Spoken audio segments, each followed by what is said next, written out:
Bismillahirrahmanirrahim. Assalamualaikum warahmatullahi wabarakatuh.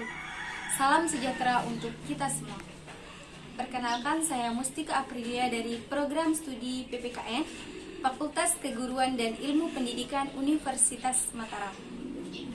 Tujuan dibuatnya video ini adalah untuk menyelesaikan tugas akhir semester dari mata kuliah Ilmu Politik. Sebelum saya memulai presentasi, saya memiliki quotes untuk kita semua.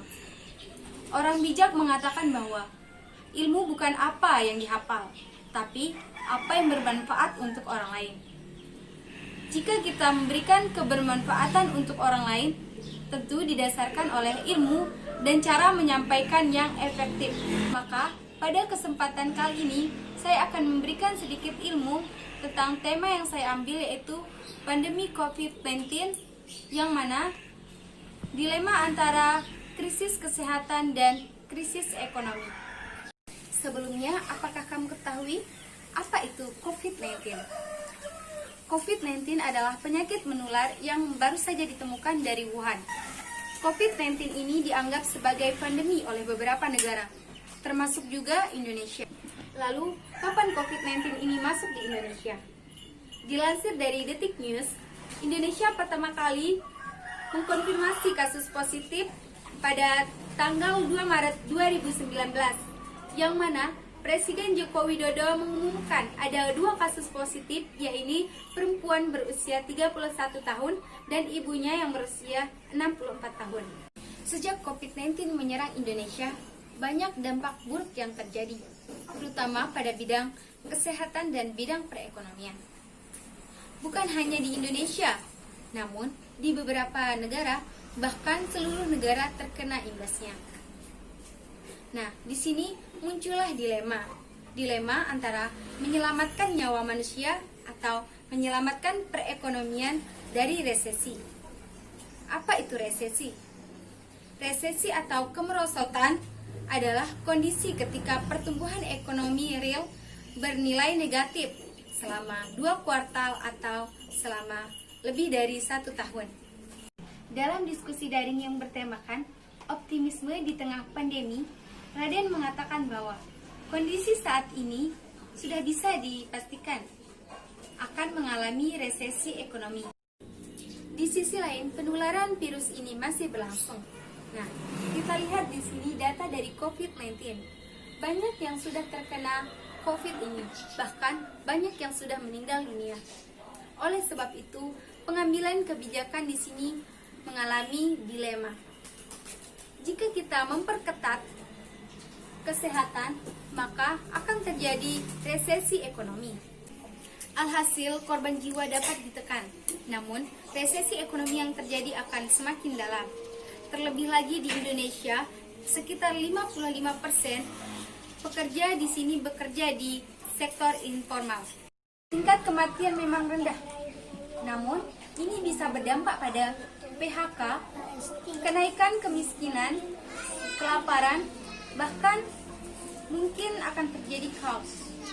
Sebaliknya, jika pemerintah mengadakan kebijakan kesehatan moderat, maka resesi ekonomi tidak akan terlalu dalam, seperti membuka perbelanjaan dan restoran.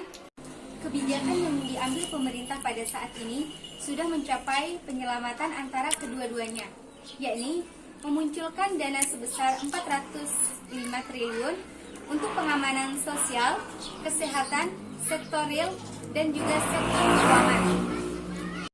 Lalu bagaimana cara merespon tentang pandangan yang seolah-olah mendahulukan ekonomi, sehingga terjadinya pelonggaran serta pembatasan berskala besar atau PSBB.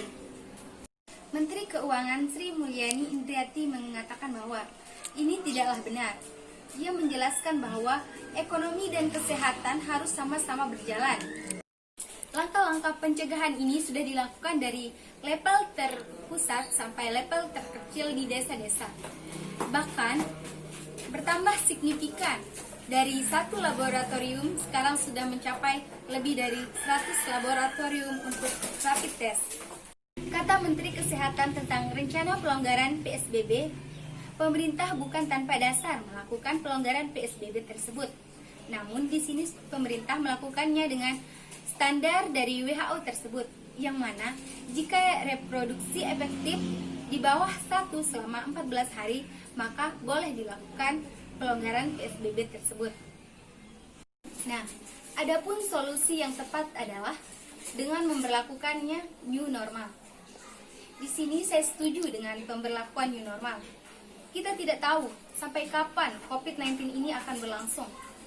Dengan menerapkan new normal ini, setidaknya dapat mengatasi tentang COVID-19 ini, yang mana kita juga harus menjaga jarak, tetap menjaga protokol kesehatan, serta mengikuti aturan dari new normal tersebut.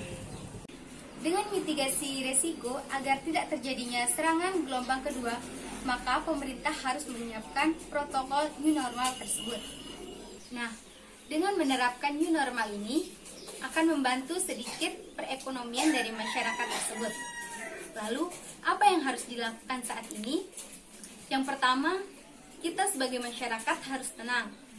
Yang kedua, saat keluar rumah, kita harus tetap waspada dan menjalankan protokol. Yang ketiga, kita harus jaga jarak, jaga kebersihan, dan jaga kesehatan. Dan yang keempat, mencari informasi dengan info yang terpercaya. Yang kelima, percaya kepada tenaga medis dan pemerintah. Dan yang terakhir, kita harus optimis. Sekian yang bisa saya sampaikan. Terima kasih sudah mendengarkan dan sampai jumpa.